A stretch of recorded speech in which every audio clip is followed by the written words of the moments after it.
Onde estão os seus pecados? Um tratado escrito por J.C. Ryle. Notifica-me a minha transgressão e o meu pecado. Jó, capítulo 13, versículo 23. Purifica-me do meu pecado. Salmos, capítulo 51, versículo 2.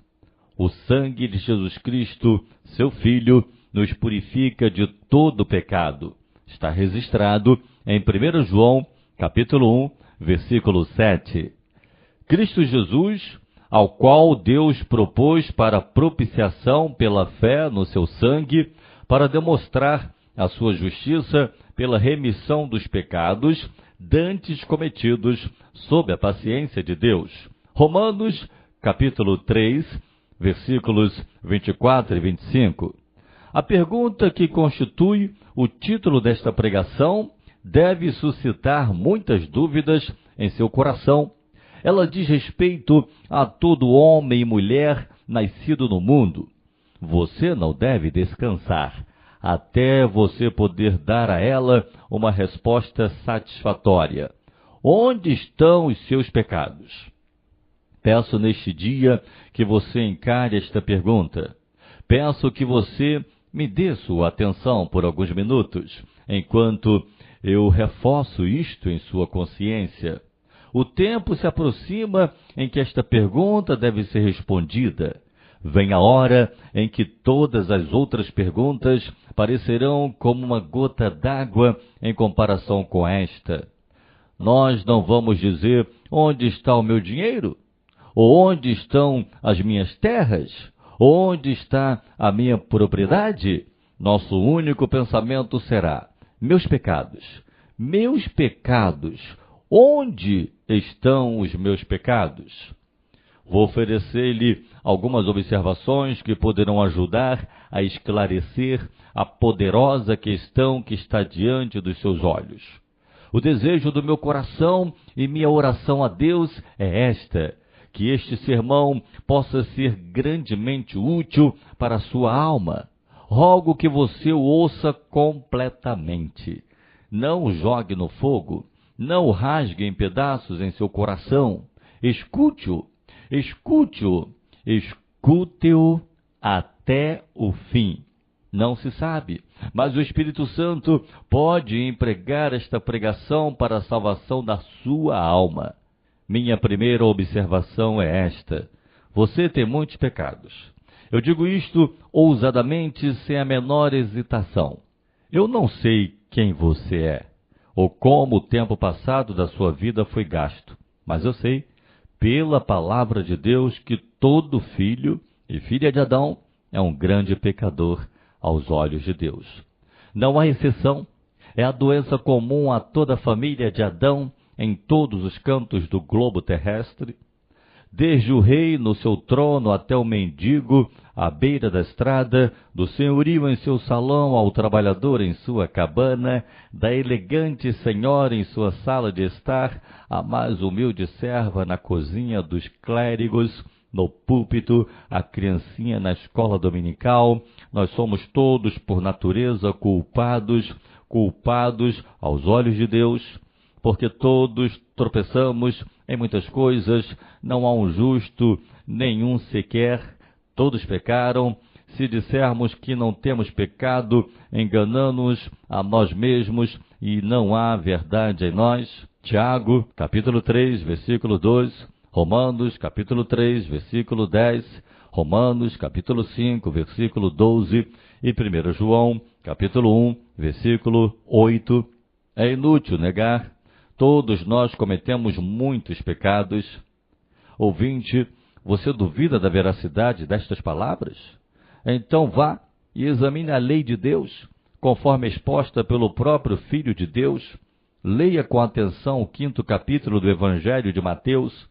Veja como os mandamentos de Deus se aplicam às nossas palavras, assim como às nossas ações e aos nossos pensamentos e motivos, assim como às nossas palavras.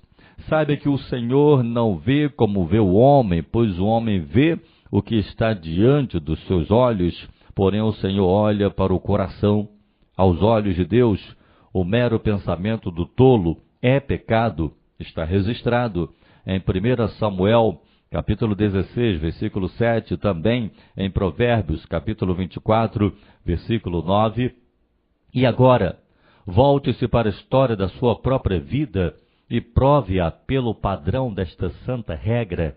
Pense nos dias de sua infância e de toda a sua teimosia, egoísmo, temperamento mau, perversidade e relutância àquilo que é bom.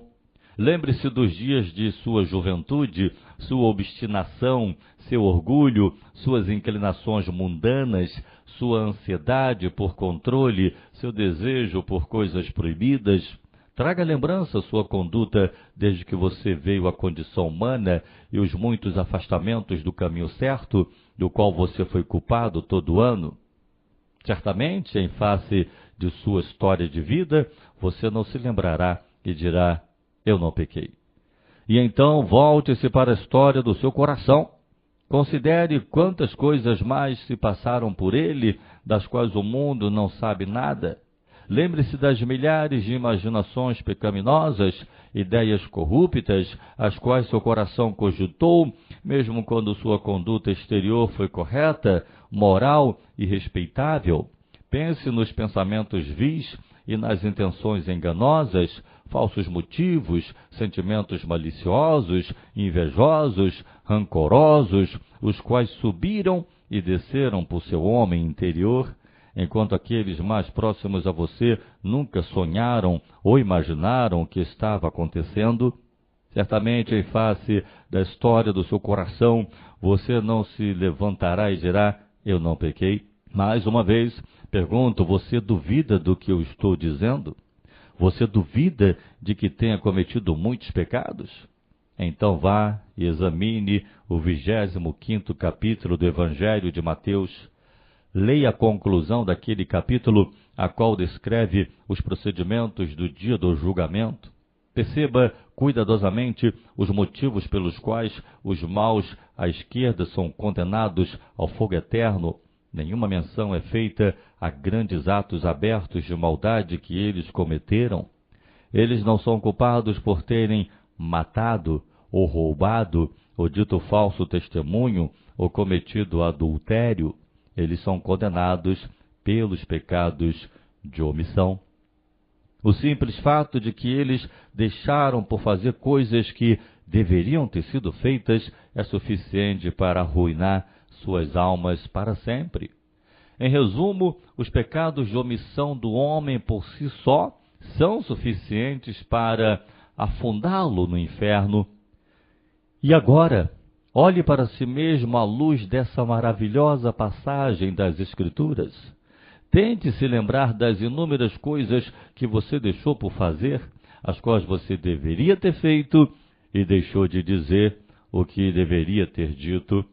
Os atos de abnegada bondade que você deveria ter realizado, mas negligenciou, quantos são? O bem que você deveria ter feito e a felicidade que você deveria ter causado com muito pouco incômodo para si mesmo, quão vasta é a quantidade disto? Certamente, em face do ensinamento de nosso Senhor sobre os pecados de omissão, você não se levantará e dirá: eu não pequei. Mais uma vez eu pergunto, você duvida da veracidade do que eu digo? Eu penso que é bem possível que você duvide. Eu conheço um pouco da excessiva cegueira do homem sobre seu próprio estado natural. Ouça-me mais uma vez enquanto eu importuno sua consciência com outro argumento. Oh, que Deus possa abrir os seus olhos e mostrar-lhe o que você é. Sente-se e pegue uma caneta e papel e some os pecados que você provavelmente cometeu desde que discerniu o bem do mal. Sente-se, eu digo, e faça uma soma. Admita por um momento que houve, em uma média, 15 horas em cada 24 durante as quais você esteve acordado em um ser ativo e responsável. Admita por um momento em que cada uma dessas 15 horas você cometeu apenas 2 pecados. Certamente você não dirá que esta é uma suposição injusta. Lembre-se, nós podemos pecar contra Deus em pensamento, palavra e ação. Repito, não pode ser considerado algo extremo supor que, em cada hora, em pensamento, ou palavra, ou ação, você cometeu 2 pecados, e agora acrescente os pecados da sua vida e veja qual soma eles constituirão. A razão de 15 horas em um dia, você cometeu todos os dias 15 pecados. A razão de 7 dias em uma semana, você cometeu 105 pecados todas as semanas. A razão de 4 semanas em cada mês, você cometeu 420 pecados todos os meses. A razão de 12 meses em cada ano, você cometeu 5.040 pecados todos os anos. E em resumo, para não avançar com os cálculos, a cada 10 anos da sua vida você cometeu, pelo menor cálculo, mais de 50.000 pecados. Ouvinte, eu imploro que você pense calmamente nesta soma. Eu o desafio a refutar sua correção. Pergunto-lhe, pelo contrário, se eu não subestimei inteiramente o seu caso. Apelo a você, como uma pessoa honesta, se isto não é verdade, que muitas horas e muitos dias da sua vida você pecou incessantemente? Pergunto-lhe com confiança se a soma não seria muito mais correta se o número total dos seus pecados fosse multiplicado 10 vezes? Oh, cesse com sua autojustificação. Ponha de lado este orgulhoso fingimento de não ser tão mal assim, no qual você está tentando se envolver. Seja corajoso o suficiente para confessar a verdade. Não ouça este velho mentiroso, o diabo. Certamente, em face da condenatória soma que eu acabei de calcular, você não se atreverá a negar que você tem muitos pecados. Eu deixo esta parte do meu assunto por aqui e passo adiante. Eu tristemente temo que muitos ouvintes irão correr os olhos sobre o que eu tenho dito e permanecerão não convencidos e não tocados. Eu aprendi por pesarosa experiência que a última coisa que um homem descobre e entende é a sua própria condição aos olhos de Deus. Bem disse o Espírito Santo que nós todos somos, por natureza, cegos, surdos, mudos, adormecidos, fora de nós mesmos e mortos. Nada, nada, nada nunca convencerá o homem do pecado, a não ser o poder do Espírito Santo. Mostre-lhe o inferno, e ele não corre dele. Mostre o céu, e ele não o buscará. Silencie-o com advertências, e ainda assim ele não se mexerá. Aflige a sua consciência, e ainda assim ele permanecerá duro. O poder do céu deve descer e fazer a obra, para mostrar ao homem o que ele realmente é. O Espírito de Deus é necessário. Ouvinte, se você tem algum sentimento de sua própria pecaminosidade, você deve agradecer a Deus por isso. Este mesmo sentimento de fraqueza, perversidade e corrupção, o qual talvez o deixe desconfortável, é em realidade um fardo para o bem e um motivo de louvor. O primeiro passo em direção a ser realmente bom é se sentir mal. A primeira preparação para o céu é saber que nós não merecemos nada a não ser o inferno. Antes de podermos ser considerados justos, nós devemos nos conhecer como pecadores, miseráveis. Antes que nós possamos ter felicidade interior e paz com Deus, nós devemos aprender a estarmos envergonhados e desconcertados por causa de nossas múltiplas transgressões. Antes de podermos nos regozijar em uma esperança bem fundamentada, devemos ser ensinados a dizer: impuro, impuro, Deus tenha misericórdia de mim, pecador. Ouvinte, se você ama a sua alma, cuidado ao verificar e sufocar esse sentimento interior de sua própria pecaminosidade. Eu lhe suplico, pelas misericórdias de Deus, não pisoteie, não o esmague, não pegue pela garganta e não se recuse a dar-lhe sua atenção. Cuidado ao tomar conselhos de homens mundanos a respeito disto. Trate-o não como um caso de desânimo, saúde perturbada ou nada do tipo. Cuidado ao ouvir o conselho do diabo a respeito disto. Não tente afogá-lo em bebida e festança. Não tente passar por cima dele com cavalos, cachorros, carruagens e esportes. Não tente removê-lo com uma rodada de jogos de cartas, bailes e concertos. Ó ouvinte, se você ama a sua alma, não trate o primeiro senso de pecado desta forma miserável. Não cometa suicídio espiritual, não mate sua alma. Antes, vá e ore a Deus para mostrá-lo o que este sentimento de pecado significa. Peça a Ele para enviar o Espírito Santo para ensiná-lo o que você é, o que Ele gostaria que você fizesse. Vá ler a sua Bíblia e veja se não há justa causa para você estar desconfortável e se esta sensação de ser perverso e mau não é justamente o que você tem direito de esperar. Quem sabe é uma semente do céu que um dia irá dar fruto no paraíso em sua completa salvação. Quem sabe é uma centelha do céu que Deus pretende explodir em uma firme e brilhante chama. Quem sabe é uma pedra do alto diante da qual o reino do diabo em seu coração irá cair, e uma pedra que demonstrará o primeiro fundamento de um glorioso templo do Espírito Santo. Feliz, verdadeiramente, é aquele homem ou mulher que pode acompanhar a minha primeira observação e dizer: é verdade, eu tenho muitos pecados. Minha segunda observação é esta: é de maior importância ter seus pecados purificados. Eu digo isto ousado e confiantemente. Estou ciente da infinidade de coisas que são consideradas importantes no mundo e recebem as primeiras e melhores atenções dos homens, mas eu sei muito bem o que eu estou falando. Eu tenho ousadia para dizer que os assuntos do meu mestre merecem ser colocados antes de todos os outros assuntos, e eu aprendo do livro do meu mestre que não há nada de tal importância para o homem quanto ter os seus pecados perdoados e purificados. Lembre-se, ouvinte, há um Deus acima de você. Você não o vê na cidade. Pressa e agitação, negócios e comércio parecem engolir a mente dos homens. Você não o vê no campo.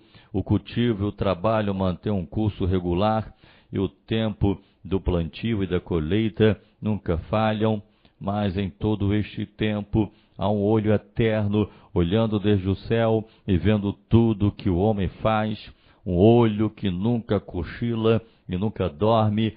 Sim, não há apenas uma rainha, um governo, um senhorio, um mestre a serem lembrados. Há um maior, muito maior do que todos estes, que espera que suas dívidas sejam pagas. Este um é o Altíssimo Deus. Este Deus é um Deus de infinita santidade. Ele é tão puro de olhos para olhar para a iniquidade, não pode suportar aquilo que é mal. Ele vê defeitos e enfermidades onde você não vê nada. Aos olhos dele, os próprios céus não são limpos. Ele é um Deus de infinito conhecimento. Ele conhece cada pensamento, palavra e ação de cada filho dos filhos de Adão. Não há segredos escondidos dele. Tudo o que pensamos e dizemos e fazemos é anotado e gravado no livro de suas memórias. Ele é um Deus de poder infinito. Ele fez todas as coisas no princípio. Ele determina todas as coisas de acordo com a sua vontade. Ele humilha os reis deste mundo em um momento. Ninguém pode levantar-se diante dele quando ele está zangado. Acima de tudo, ele é um Deus em cujas mãos estão as nossas vidas e todas as nossas preocupações. Ele primeiro nos deu a existência, ele tem nos mantido vivos desde que nascemos, ele nos removerá quando bem entender e nos considera conforme nossos caminhos.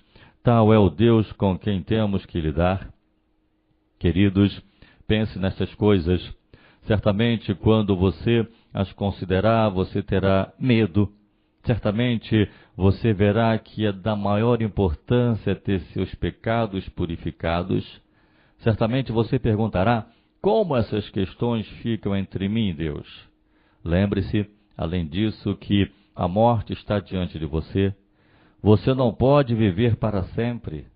Deve haver um fim, um dia de toda a sua programação e planejamento, compra e venda, trabalho e labuta. Um visitante virá à sua casa e não aceitará nenhuma negação.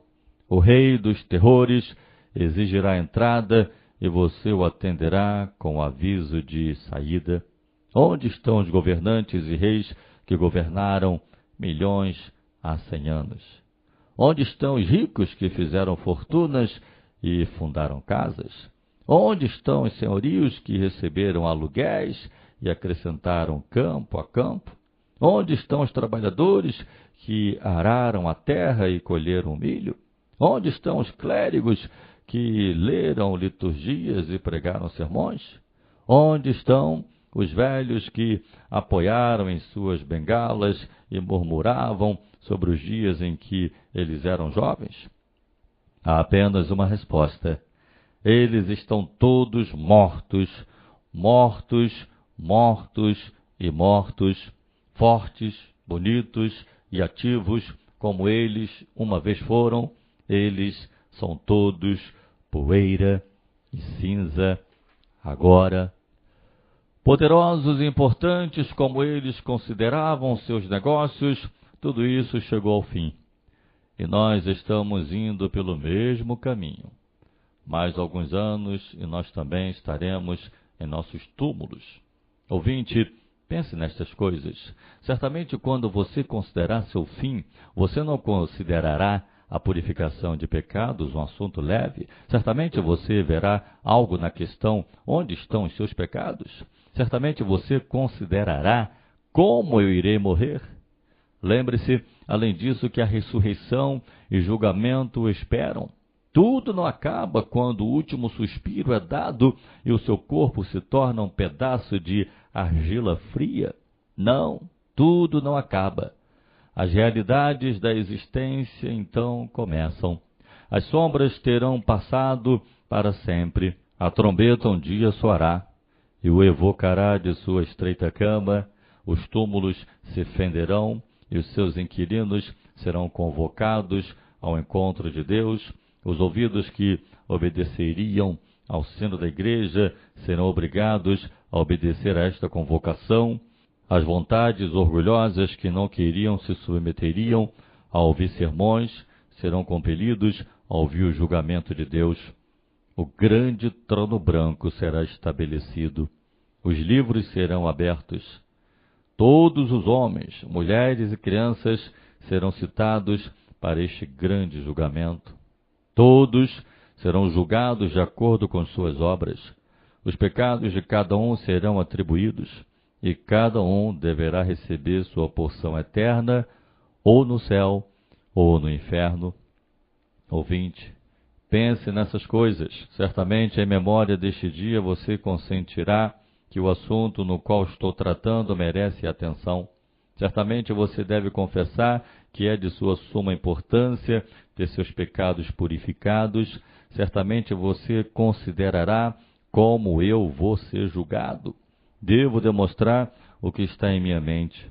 Eu sinto grande tristeza e preocupação de coração acerca de muitos homens e mulheres no mundo. Eu temo por muitos que vivem nesta tal terra cristã. Eu temo por muitos que professam e se chamam cristãos.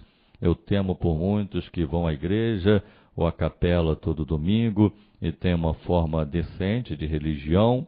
Eu temo que eles não vejam a imensa importância de ter seus pecados purificados. Eu posso claramente ver que há muitas outras coisas que eles consideram muito mais importantes: dinheiro, terras, fazendas, cavalos, carruagens, cachorros, carne e bebida, roupas e casas, casamentos e famílias, negócios e prazer. Estes são tipos de coisas que muitos evidentemente consideram as primeiras coisas. E sobre o perdão e purificação dos seus pecados, é um assunto que tem apenas o segundo lugar em seus pensamentos. Veja o homem de negócios como ele se debruça sobre seus livros de contabilidade e corre seu olho sobre as colunas de números. Veja o homem de prazeres como ele cruza o país com seus cavalos e cachorros ou corre atrás de entusiasmo nas corridas, teatros, jogos ou bailes. Veja o pobre trabalhador irreflido como ele leva seus suados salários ao bar e os gasta, arruinando tanto o corpo quanto a alma. Veja todos eles, quão completamente eles estão a sério nisso. Veja todos eles como eles colocam o coração naquilo que estão fazendo. E então note-os todos na igreja no próximo domingo, apáticos, descuidados, bocejando, sonolentos, indiferentes, como se não houvesse Deus, nem diabo, nem Cristo, nem céu, nem inferno. Note quão evidente é que eles deixaram seu coração fora da igreja. Note quão claro é que eles não têm real interesse em religião.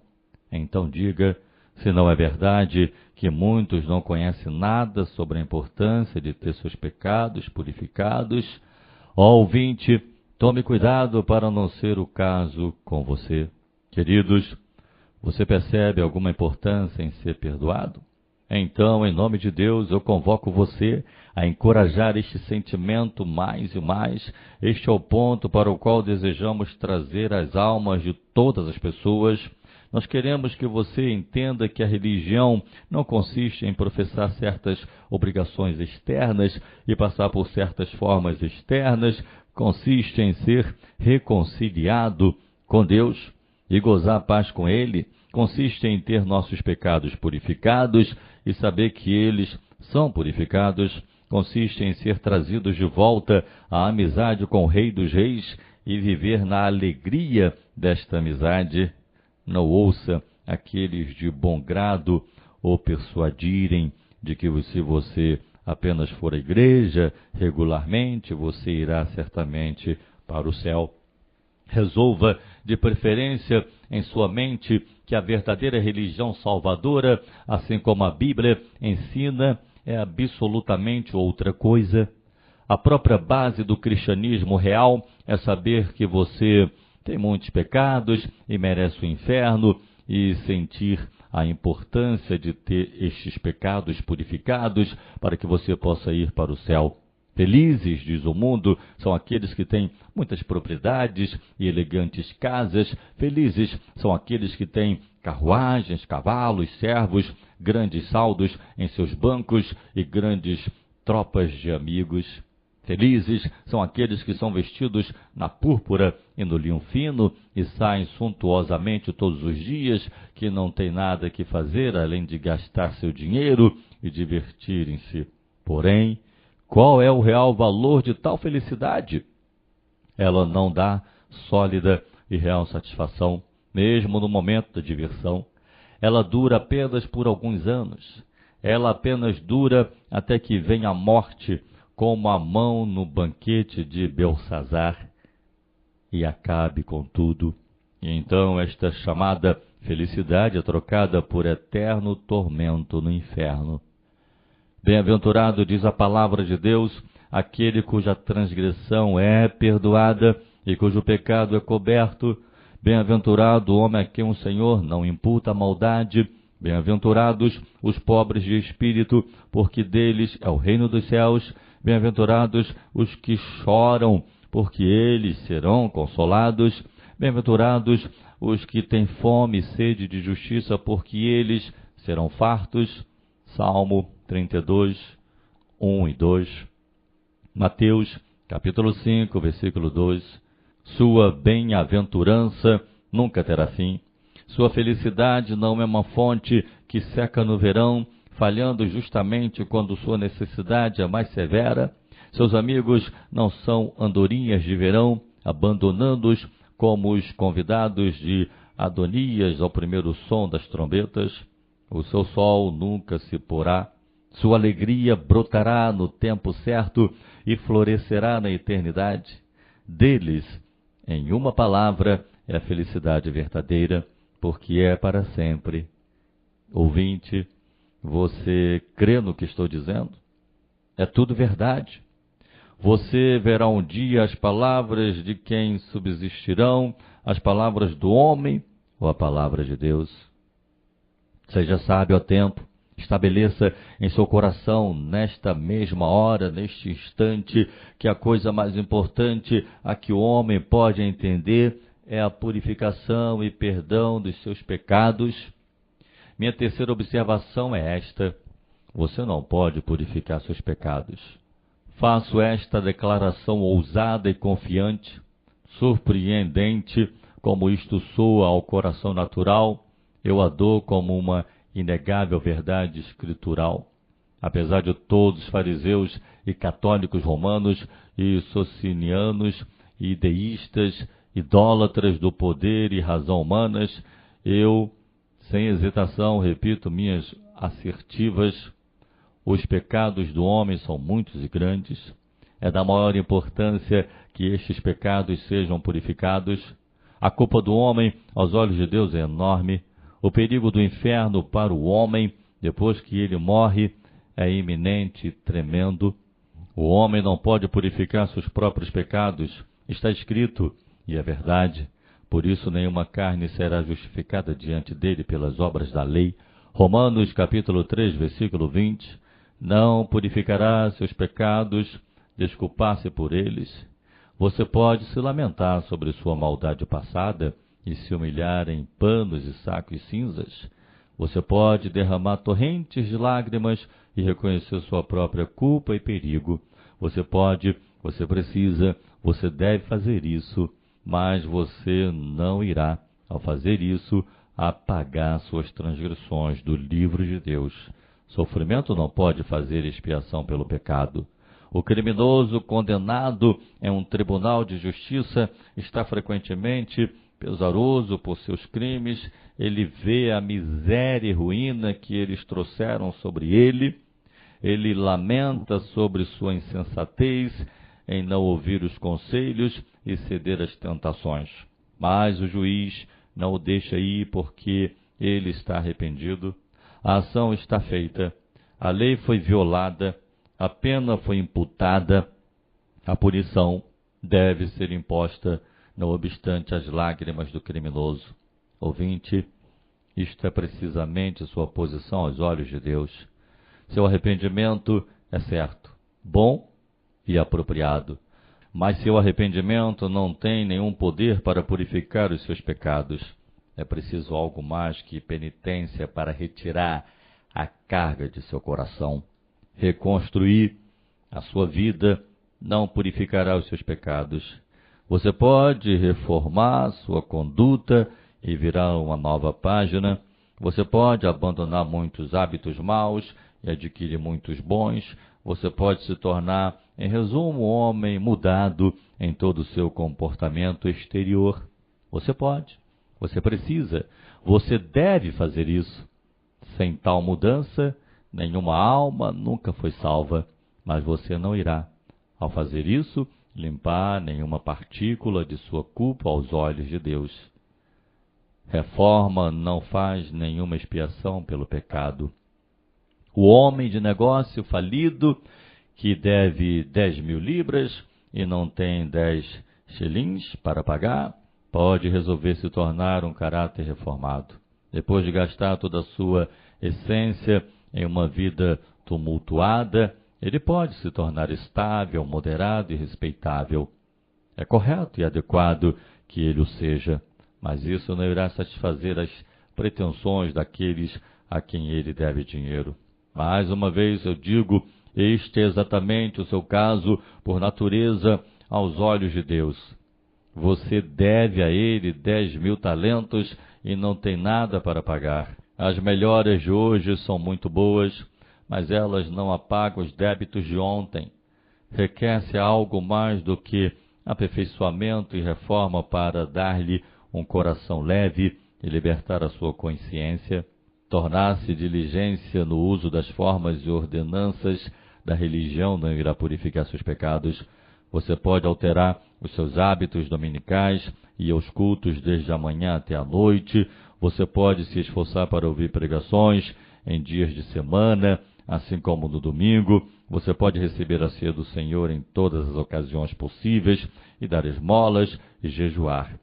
Está tudo certo até então.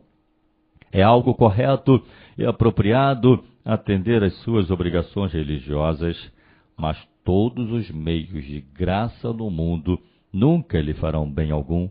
Desde que você confie neles como salvadores, eles não irão curar as feridas do seu coração e dar-lhe paz interior.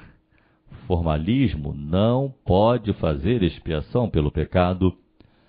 Uma lanterna em uma noite escura é uma coisa muito útil. Ela pode ajudar o viajante a encontrar seu caminho para casa. Ela pode guardá-lo de perder seu caminho e impedi-lo de cair em perigo, mas a lanterna em si mesma não é a sua lareira. O homem que se contenta em assentar-se na entrada ao lado de sua lanterna não deve nunca se surpreender se morrer de frio.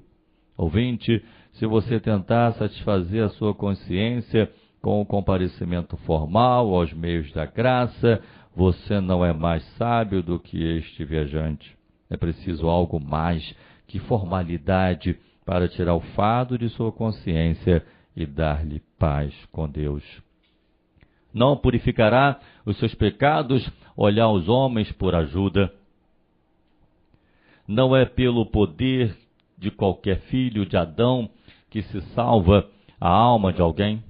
Nem um bispo, nem um sacerdote, nem um homem ordenado de qualquer igreja ou denominação tem poder para perdoar pecados. Nenhuma absolvição humana, entretanto solenemente conferida, pode limpar a consciência que não for limpa por Deus.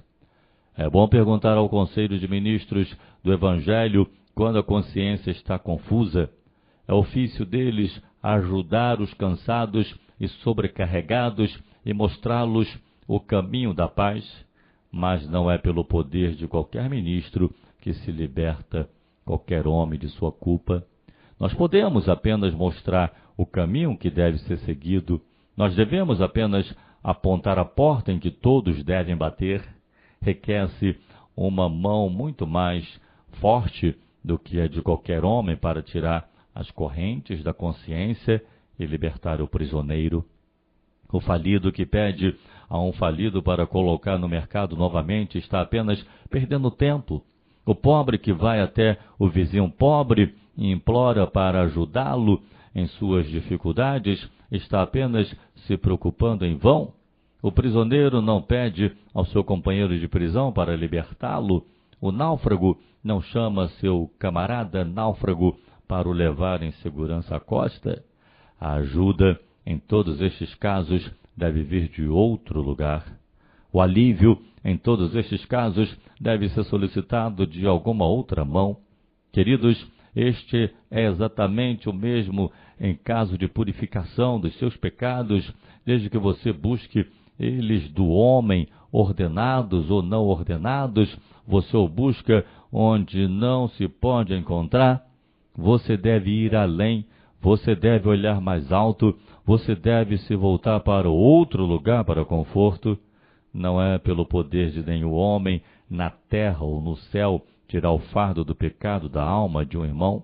Nenhum deles, de modo algum, pode remir a seu irmão ou dar a Deus o resgate dele. Está registrado em Salmos 49:7. Ouvinte, milhares em todas as eras tentaram purificar a si mesmos de seus pecados nas formas que eu descrevi agora e tentaram em vão. Milhares, eu não duvido, estão tentando neste exato momento e se encontram nada melhores, mas ainda piores. Eles estão escalando um íngreme precipício de gelo, trabalhando duro e ainda assim escorregando para trás tão rápido quando eles escalam. Eles estão derramando água dentro de um barril cheio de furos, trabalhando ocupadamente, e ainda assim, nada mais perto do fim de seu trabalho do que quando começaram. Eles estão remando um barco contra uma correnteza, trabalhando com remo diligentemente e ainda assim, na realidade, perdendo terreno a cada minuto. Eles estão tentando construir um muro de areia solta, desgastando-se com o cansaço e ainda assim, vendo seu trabalho rolar sobre eles tão rápido quanto eles o jogam para cima. Eles estão lutando para tirar água de um navio que está afundando. A água os vence e eles serão em breve afogados. Tal é a experiência em cada parte do mundo de todos aqueles que pensam purificar a si mesmos de seus pecados. Seja advertido hoje, ouvinte, não sejam deles. Cuidado, eu os imploro com os medicamentos charlatanescos da religião. Cuidado com supor que penitência, reforma, formalidade, sacerdócio possam dar-lhe paz com Deus. Estas coisas não podem fazer isto. Isto não está nelas. O homem que diz que elas podem deve ser ignorante de duas coisas. Ele não pode saber o comprimento e a largura da pecaminosidade do homem, e ele não pode entender a altura e a profundidade da santidade de Deus. Nunca existiu homem ou mulher na terra que tentasse purificar-se de seus pecados e então obtivesse alívio. Ouvinte, se você tiver descoberto essa verdade por experiência, seja diligente em reparti-lo com outros. Mostre-os tão claro como puder a culpa e perigo deles por natureza. Diga-lhes com não menos clareza a imensa importância de ter seus pecados perdoados e purificados, mas então advirta-os a não perder tempo buscando ser purificados em modismos ilícitos. Advirta-os contra o ilusório conselho da senhora legalidade e suas companheiras, tão vividamente descritas no Peregrino. Advirta-os contra os falsos remédios e medicamentos para a alma. Leve-os até o antigo porão descrito nas Escrituras, não importa quão duro ou áspero o caminho possa parecer. Diga-lhes que é a velha estrada e o bom caminho, e que o que quer que os homens digam é o único caminho para obter a purificação dos seus pecados. A quarta observação que eu faço é esta: o sangue de Jesus Cristo pode purificar todos os seus pecados. Ouvintes, eu entro nesta parte do sermão com um coração agradecido. Eu bendigo a Deus que, depois de colocar diante de você a horrível natureza de sua doença espiritual, eu sou capaz de colocar diante de você um remédio poderoso. Mas eu sinto necessidade de me debruçar sobre este remédio por alguns minutos. Algo de tão maravilhosa eficácia como este sangue deve ser claramente entendido. Não deve haver nenhuma imprecisão ou mistério em suas ideias sobre isto. Quando você ouvir sobre o sangue de Jesus, você deve compreender completamente o que a expressão significa. O sangue de Jesus é o sangue vivo que Jesus verteu quando ele morreu pelos pecados na cruz. É o sangue que fluiu tão livremente de sua cabeça perfurada com espinhos, e suas mãos e pés perfurados com pregos, e seu lado perfurado com uma lança, no dia em que ele foi crucificado e morto. A quantidade daquele sangue pode muito bem ter sido pequena. A aparência daquele sangue era sem dúvida como a do nosso, mas nunca desde o dia em que Adão foi primeiramente formado do pó da terra, foi derramado qualquer sangue de tamanha importância para a humanidade. Foi sangue que havia sido desde muito aliançado e prometido. No dia em que o pecado veio ao mundo, Deus misericordiosamente empenhou que a semente da mulher esmagaria a cabeça da serpente. O nascido de mulher surgiria um dia e libertaria os filhos de Adão do poder de Satanás. Aquela semente da mulher era nosso Senhor Jesus Cristo. No dia em que ele sofreu na cruz, ele triunfou sobre Satanás e cumpriu a redenção para a humanidade. Quando Jesus verteu seu sangue vivo na cruz, a cabeça da serpente foi esmagada e a antiga promessa foi cumprida. Foi sangue que foi desde muito tempo tipificado e prefigurado. Todo o sacrifício que foi oferecido pelos patriarcas era um testemunho de sua fé, em um sacrifício muito maior ainda por vir. Cada derramamento do sangue de cordeiros e bodes sobre a lei mosaica era para prefigurar a morte do verdadeiro Cordeiro de Deus pelo pecado do mundo. Quando Cristo foi crucificado, estes sacrifícios e tipos receberam seu total cumprimento. O verdadeiro sacrifício pelo pecado foi por fim oferecido, o real sangue expiatório foi por fim derramado. Desde aquele dia, as ofertas da lei mosaica não eram mais necessárias, o seu trabalho estava feito. Elas deveriam ser deixadas de lado. Foi o sangue que era de infinito mérito e valor aos olhos de Deus. Não era o sangue de alguém que não era nada mais do que um homem singularmente santo, mas de um que era companheiro do próprio Deus, o próprio Deus Supremo.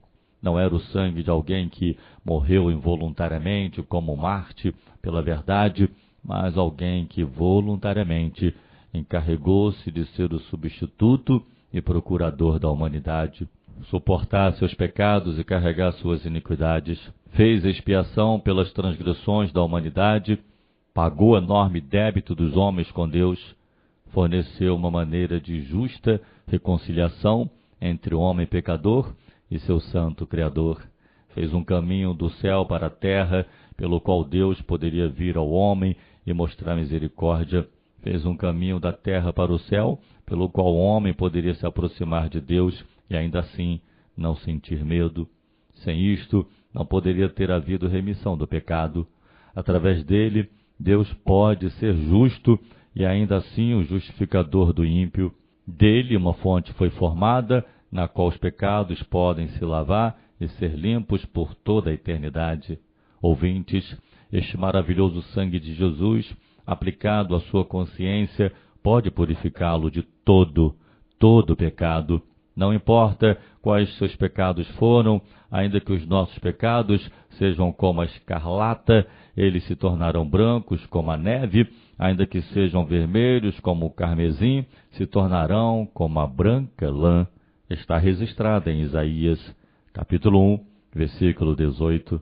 Dos pecados da juventude e dos pecados da maturidade, dos pecados da ignorância e dos pecados do conhecimento, dos pecados de prodigalidade aberta e dos pecados de vício secreto, dos pecados contra a lei e dos pecados contra o evangelho, dos pecados de cabeça, coração, língua, pensamento e imaginação, dos pecados contra cada um dos 10 mandamentos. De todos estes, o sangue de Jesus Cristo pode nos libertar. Para este fim, ele foi apontado. Por este motivo, ele foi derramado. Por este propósito, ele ainda é uma fonte aberta para toda a humanidade. Isto que você não pode fazer por você mesmo, pode ser feito por um instante por esta preciosa fonte. Você pode ter todos os seus pecados purificados. Aleluia! Neste sangue, todos os santos mortos foram purificados previamente, os quais estão agora aguardando a ressurreição dos justos. Desde Abel, o primeiro dos quais nós lemos, até o último que tenha dormido hoje, eles todos lavaram as suas vestes e as branquearam no sangue do Cordeiro. Apocalipse, capítulo 7, versículo 14. Nenhum entrou no descanso por suas próprias obras e merecimentos, nenhum se fez limpo diante de Deus por sua própria bondade e sua própria força. Eles todos venceram pelo sangue do Cordeiro Apocalipse capítulo 12, versículo 11, e o testemunho deles no paraíso é claro e distinto, porque foste morto, e com teu sangue compraste para Deus homens de toda a tribo, e língua, e povo, e nação. Apocalipse capítulo 5, versículo 9, por este sangue todos os santos de Deus vivos possuem paz e esperança agora. Por ele possuem ousadia de entrar no Santo dos Santos. Por eles são justificados e aproximados de Deus. Por ele suas consciências são diariamente purgadas e preenchidas com santa confiança. Sobre ele todos os crentes concordam, ainda que muitos deles possam divergir em outros assuntos, episcopais e presbiterianos, batistas e metodistas, todos são concordes que o sangue de Jesus é a única coisa que pode purificar a alma. Todos são concordes que em nós mesmos somos infelizes e miseráveis, pobres, cegos e nus, mas todos são concordes que no sangue de Cristo o principal dos pecados pode ser limpo. Ouvintes, você gostaria de saber o que os ministros do Evangelho são ordenados para fazer?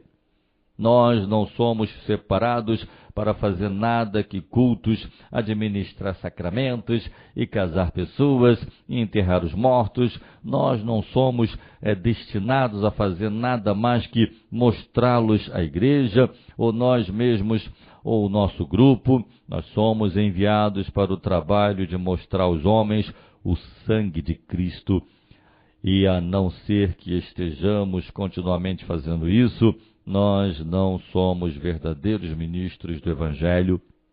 Ouvintes, você gostaria de saber qual o desejo do nosso coração e oração para as almas para as quais nós ministramos? Nós queremos trazê-las para o sangue de Cristo. Nós não nos contentamos em ver nossas igrejas cheias e nossos cultos bem frequentados, nossas congregações numerosas e nossa causa florescendo exteriormente. Nós queremos ver homens e mulheres vindo à grande fonte pelo pecado e impureza e lavando suas almas nela para que possam ser limpas. Oh, aleluia! Somente aqui há descanso para a consciência, somente aqui há paz para o homem interior, somente aqui há cura para as doenças espirituais, somente aqui está o segredo para um coração leve e feliz. Sem dúvida que nós temos dentro de nós uma fonte de mal e corrupção, mas bendito seja Deus, a outra fonte ainda maior de poder, o mesmo sangue precioso do Cordeiro, e nos lavando diariamente nesta outra fonte, nós somos limpos de todo pecado. A quinta e última observação que eu faço é esta: fé é absolutamente necessária e a única coisa necessária para dar-lhe a vantagem do sangue purificador de Cristo. Ouvintes, eu peço sua especial atenção a este ponto. Um erro aqui é frequentemente desastroso para a alma do homem. É uma grande ruptura na raiz de seu cristianismo se você não ver claramente o verdadeiro caminho de união entre Cristo e a alma. Este caminho é a fé. Membresia na igreja e recepção dos sacramentos não são prova de que você é lavado no sangue de Cristo. Milhares frequentam um lugar cristão de adoração e recebem a ceia do Senhor das mãos de ministros cristãos e ainda assim mostram claramente que eles não são purificados dos seus pecados. Cuidado com desprezar os meios da graça se você tem qualquer desejo de ser salvo, mas nunca esqueça que membresia em igreja não é fé. Fé é a única coisa necessária para dar-lhe o benefício do sangue purificador de Cristo. Ele é chamado de propiciação pela fé em seu sangue. Aquele que nele crê tem a vida eterna. Por ele todos os que creem são justificados em todas as coisas.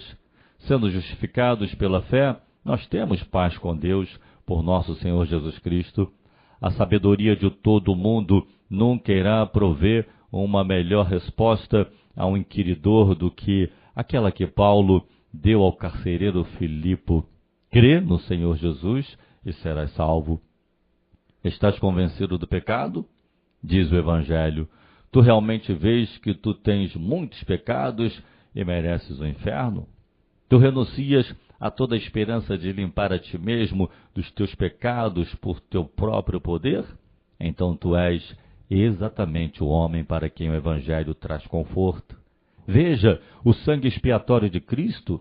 Apenas confie nele e neste dia tu serás purificado. É apenas crer e ter, é apenas crer e ser limpo. Deixe aqueles que chamarão tal doutrina discurso e entusiasmo. Eu ouso chamá-lo por outro nome. É o glorioso Evangelho da graça de Deus. Queridos, eu peço que você não entenda errado o que quero dizer em falar assim da fé. Eu não lhe digo que fé é a única marca do homem cujos pecados são purificados. Eu não digo que a fé que dá ao homem interesse no sangue expiatório de Cristo é encontrada sozinha. A fé salvífica não é graça estéril, solitária. Ela é sempre acompanhada por arrependimento e santidade pessoal. Mas isto eu digo confiantemente, que em matéria de dar à alma interesse em Cristo, a fé é a única coisa necessária. Em matéria de justificação diante de Deus, a fé, eu repito enfaticamente, a fé está sozinha. A fé é a mão que se prende a Cristo. A fé começa, a fé continua, a fé mantém um pedido que o pecador faz ao Salvador. Pela fé nós somos justificados, pela fé nós banhamos nossas almas na grande fonte para o pecado, pela fé nós continuamos obtendo suprimentos frescos de misericórdia perdoadora ao longo de toda a nossa jornada. Pela fé nós vivemos e pela fé permanecemos. Ouvintes, absolutamente nada além desta fé é necessário para a sua completa purificação e justificação de todo pecado. Deixe que isto mergulhe profundamente em sua mente. Onde está o homem que deseja desfrutar real conforto do Evangelho? Procure, eu lhe suplico, ter claras e simples visões da natureza da fé salvífica. Cuidado com aquelas obscuras, confusas e turvas noções de fé, pelas quais muitos angustiam suas almas. Repudie de sua mente a ideia de que fé é um mero ato do intelecto, não é um parecer favorável de doutrinas ou artigos, não é a crença nos livros, evidências de Paile ou exposição do credo do bispo Pearson. É simplesmente o aperto de um coração contrito na mão estendida do Todo-Poderoso Salvador, o repouso de uma cabeça cansada no seio de um amigo poderoso. Jogue fora toda a ideia de obras ou mérito, obra, realização, pagar, dar ou comprar ou trabalhar no ato de crer em Cristo. Entenda que a fé não é dar, mas receber, não é pagar, mas receber, não é comprar, mas ser enriquecido. É o olho que olha para a serpente de bronze e, olhando, obtém a vida e saúde. É a boca que toma o medicamento reanimador e, tomando, recebe força e vigor para todo o corpo. É a mão do homem que se afoga, que se aperta na corda jogada a ele e, apertando, permite que ele seja puxado das águas profundas, são e salvo. Isto, e nada mais do que isto, é a verdadeira ideia de fé salvífica. Isto e apenas isto é a fé que é necessária para dar-lhe uma vantagem no sangue de Cristo. Creia desta forma e seus pecados serão de uma vez purificados. Ouvintes, absolutamente nada, exceto esta fé, irá dar-lhe um interesse no sangue purificador de Cristo. Você pode ir diariamente à igreja de Cristo, você pode frequentemente usar o nome de Cristo, você pode curvar a cabeça ao nome de Jesus, você pode comer do pão e do vinho que Cristo ordenou que fosse recebido, mas todo este tempo sem fé, você não tem parte nem sorte em Cristo. Sem fé, na medida em que se considere você, o sangue de Cristo foi derramado em vão. Eu desejo inserir meu solene protesto contra as noções modernas que prevalecem neste assunto solene. Eu protesto contra a opinião que muitos agora mantêm de que qualquer um é salvo por Cristo, excetuando os que creem. Há muita conversa vaga em alguns bairros sobre a paternidade de Deus e o amor de Deus, como se nós, que somos chamados evangélicos, negássemos essas verdades gloriosas. Nós não as negamos de forma nenhuma, nós as sustentamos tão fortemente quanto qualquer um. Não damos lugar a nenhum homem neste assunto, mas nós negamos completamente que Deus é o Pai espiritual de qualquer um, exceto aqueles que são seus filhos pela fé em Cristo. Nós negamos completamente que os homens têm direito a se confortar no amor de Deus, exceto se eles crerem nele, através de quem este amor foi manifestado, seu querido Filho. O sangue expiatório do Filho de Deus é a grande exibição do amor de Deus para com os pecadores. O pecador que deseja ser salvo deve lidar pessoalmente com ele que derramou este sangue. Pela fé pessoal, ele deve se lavar nele. Pela fé pessoal, ele deve beber dele. Pela fé pessoal, ele deve reivindicar todas as suas bênçãos. Sem esta fé, não pode haver salvação.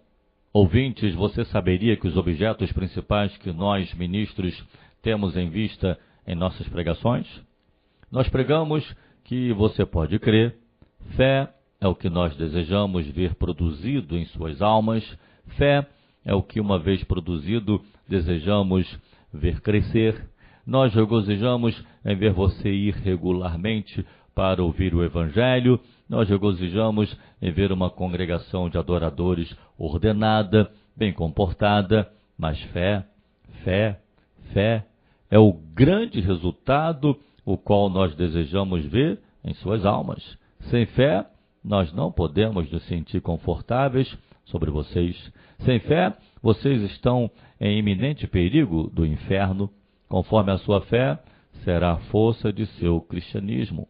Conforme o grau de sua fé, será o aumento de sua paz e esperança e a proximidade de sua caminhada com Deus. Ouvintes, você não irá se perguntar que não há nada que nós nos preocupamos tanto como sua crença. Apresso-me em trazer minhas observações a uma conclusão. Eu tentei mostrar-lhe 5 coisas e me esforcei a colocá-las diante de você em linguagem clara. Primeira, eu disse a você que você tem muitos pecados. Segundo, eu disse a você que é de uma suma importância ter esses pecados purificados. Terceiro, eu disse a você que você não pode purificar seus pecados, seus próprios pecados. Quarto, eu disse a você que o sangue de Cristo purifica de todo pecado. E quinto, eu disse a você que somente a fé é necessária, mas absolutamente necessária para dar-lhe qualquer interesse no sangue de Cristo. Eu disse a você o que eu estou firmando, convencido que é a verdade de Deus, a verdade em que eu desejo viver e morrer. Eu oro a Deus que o Espírito Santo possa aplicar esta verdade em muitas almas. Ouvintes, eu vou encerrar todo este assunto com 3 palavras de despedida. Nossos anos estão passando rapidamente. A noite vem em que nenhum homem pode trabalhar. Ainda há pouco tempo e nosso lugar em outro mundo será estabelecido para toda a eternidade. Mais alguns anos e nós estaremos no céu ou no inferno. Certamente, este fato apenas deve nos colocar para pensar. Tenham paciência comigo enquanto eu tento voltar seus pensamentos em uma direção proveitosa. Tenha paciência comigo enquanto, como um amigo e irmão, eu tento falar a você sobre a sua alma. Minha primeira palavra de aplicação será uma pergunta. Eu a direciono a todos que estão ouvindo esta pregação, sem distinção ou exceção. É uma pergunta que diz respeito profundamente a todo homem, mulher e criança no mundo, qualquer que seja a sua categoria ou posição. É esta pergunta que forma o título desta mensagem. Onde estão os seus pecados? Queridos ouvintes, lembre-se, eu não pergunto qual a sua religião, eu não pergunto a você para onde você vai, ou quem você escuta, ou a que partido você pertence, ou quais são suas opiniões particulares sobre a igreja ou dissidência. Eu deixo estes assuntos de lado. Eu estou cansado de ver a enorme perda de tempo da qual multidões de pessoas são anualmente ocupadas a respeito deste assunto. Eu sou a favor das realidades e substância de Cristo. Eu quero fixar sua atenção nas coisas que parecerão importantes na hora da morte e no último dia. E eu digo ousadamente que uma das primeiras questões que demandam sua atenção é a questão desta mensagem. Onde estão os seus pecados? Não estou perguntando o que você pretende, ou quer dizer, ou espera, ou resolve visar em um tempo futuro. Eu deixo tudo isto para crianças e tolos. Amanhã é o dia do diabo, mas hoje é o dia de Deus. E aqui, como na visão de Deus, este mesmo dia, enquanto você está ouvindo esta mensagem, eu peço a você que responda a minha questão. Onde estão os seus pecados? Ouvintes, eu peço que você marque o que eu vou dizer. Eu digo isto calmamente, deliberadamente e com delicadeza. Eu digo a você que neste momento há apenas 2 lugares em que seus pecados podem estar. Eu desafio a sabedoria do mundo em encontrar um terceiro. Ou seus pecados estão sobre você mesmo, não perdoados, não purificados, não lavados, afogando diariamente mais perto do inferno. Ou então, os seus pecados estão sobre Cristo, lavados, perdoados, riscados e purificados pelo sangue precioso de Jesus Cristo. Eu sou absolutamente incapaz de ver qualquer terceiro lugar no qual os pecados de um homem podem possivelmente estar. Eu sou absolutamente incapaz de descobrir uma terceira alternativa. Perdoados ou não perdoados? Perdoados ou não perdoados? Purificados ou não purificados? Isto, de acordo com as Escrituras Sagradas, é a exata posição dos pecados de todos. Ouvintes, como é isto com você? Onde estão os seus pecados? Eu oro para que você deixe esta questão no seu coração e nunca descanse até que você possa dar a ela uma resposta. Eu suplico que você examine o seu próprio estado para provar a sua própria condição espiritual e encontrar quantos assuntos ficam entre você e Deus. Deixe que o tempo passado baixe para banalidades e indecisões sobre a sua alma. Desista disso, desista disso, desista disso para sempre. Deixe que o tempo passado baste para uma religião meramente formal, sem objetivo, sem sentido e sem conforto. Deixe-a de lado, deixe-a de lado, deixe-a de lado para sempre. Seja real, seja minucioso, seja sério. Lide com sua alma como um ser razoável. Lide com ela como alguém que sente que interesses eternos estão em jogo. Lide com ela como alguém que mudou de ideia e está determinado a não viver mais em suspense. Resolva isto neste mesmo dia para encontrar uma resposta para a minha pergunta: onde estão os seus pecados? Eles estão em você ou estão em Cristo? Minha segunda palavra de aplicação será um convite. Eu direciono a todo o que se sentem incapazes de dar uma resposta satisfatória para a pergunta deste sermão, eu a direciono a todos os que se sentem em pecado, perdidos, condenados, inaptos para morrer. É este convite que é a glória do Evangelho. Eu digo, venha para Cristo e seja purificado no seu sangue sem demora.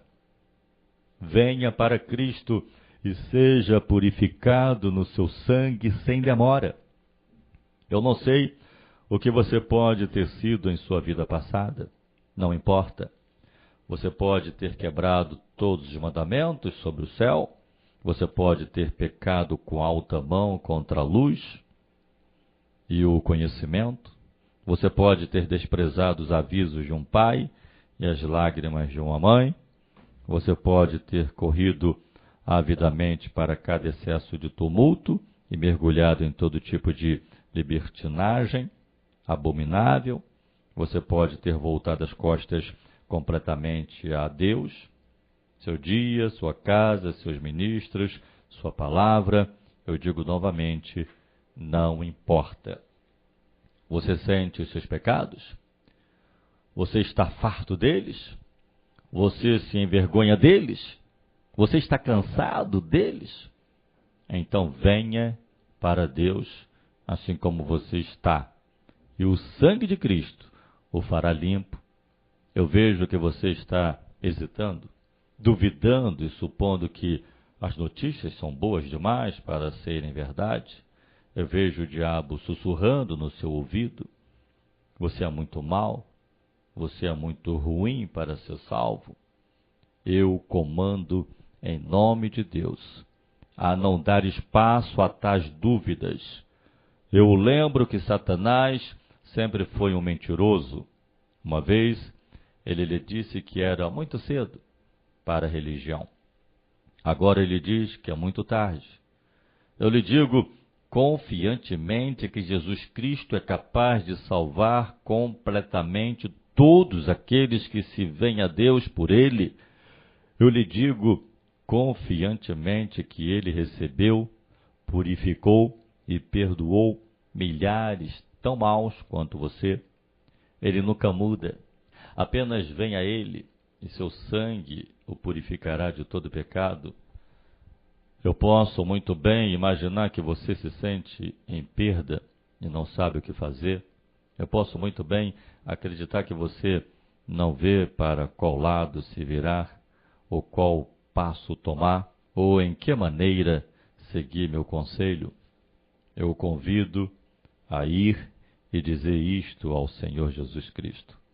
Eu o convido a buscar um lugar quieto e solitário e derramar o seu coração diante dele. Diga-lhe que você é um pobre, miserável pecador. Diga-lhe que você não sabe como orar, ou o que dizer, ou o que fazer. Mas diga-lhe que você ouviu algo sobre o seu sangue purificar o homem de todo pecado e suplique-o a pensar sobre você e purificar a sua alma. Ó ouvintes, siga este conselho e quem sabe você poderá dizer um dia: o sangue de Cristo verdadeiramente purifica o homem de todo pecado.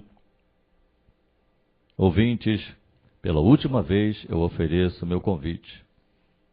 Eu estou no bote salva-vidas, ao lado dos destroços aos quais você está se apegando. Eu suplico que você entre.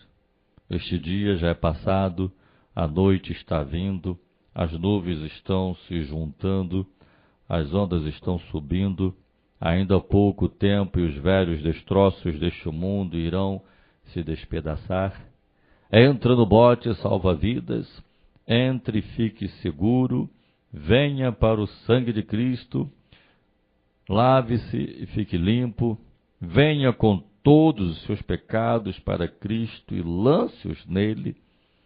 Ele os suportará, Ele os purificará, Ele os perdoará. Apenas creia e seja salvo. Minha terceira palavra será uma exortação. Eu a direciono a todos que têm sido ensinados pelo Espírito Santo a sentir os pecados e fugiram para a esperança posta diante deles no Evangelho.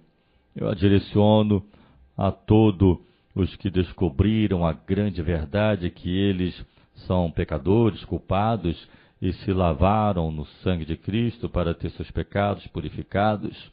Essa exortação deve ser curta e simples. Eu os convido a agarrarem-se a Cristo. Agarre-se a Cristo, eu digo, e nunca esqueça sua dívida com Ele. Pecadores, vocês eram quando foram chamados pelo Espírito Santo e correram para Jesus.